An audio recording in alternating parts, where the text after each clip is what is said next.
This is a tragedy that shouldn't have happened, and it happened because they were overserved, and as a result, Ryan is dead.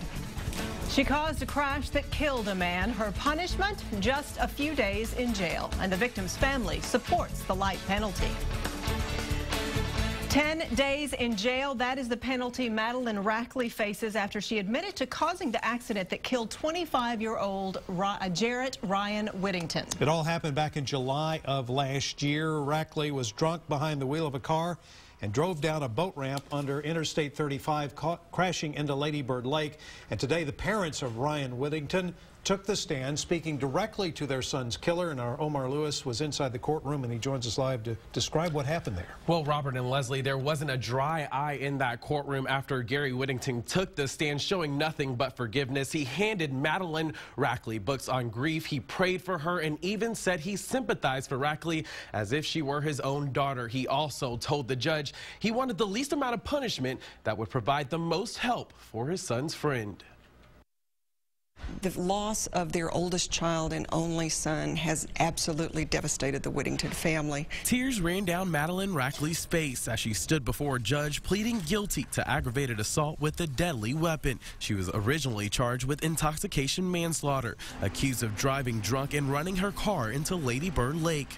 The crash killed her friend Jarrett Whittington. She could have gone to jail for years, but that plea agreement means she will now only serve 10 days in a Travis County jail, along with 10 years probation.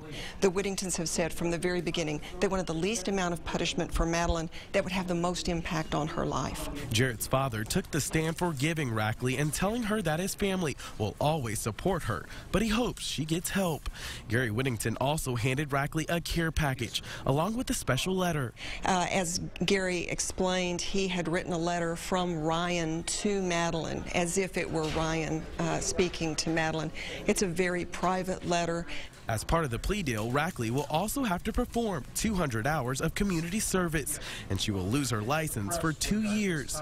But for the Whittington family, justice isn't quite complete. They're now suing the bar Luster Pearl for allegedly over-serving liquor to Rackley and her friends the night of the crash. This has to stop. Innocent victims cannot suffer loss of life because somebody wants to make a profit on selling alcohol. Now, Rackley will start serving those 10 days in jail on November 29th. If she violates her probation, she could face up to 20 years behind bars. Now, as for that lawsuit against Luster Pearl, the Whittington family says that will start in January of next year, and they hope that will bring some final closure to this case. And we'll keep following that part of this story. For sure. Omar, thanks. Thanks. Well, the bar where Madeline Rackley drank before that deadly accident also faces penalties from the state. The Texas Alcoholic Beverage Commission found that Luster Pearl overserved Rackley. The commission ordered the bar to pay a fine of more than $40,000. The order also limits the kinds of drink specials Luster Pearl can offer.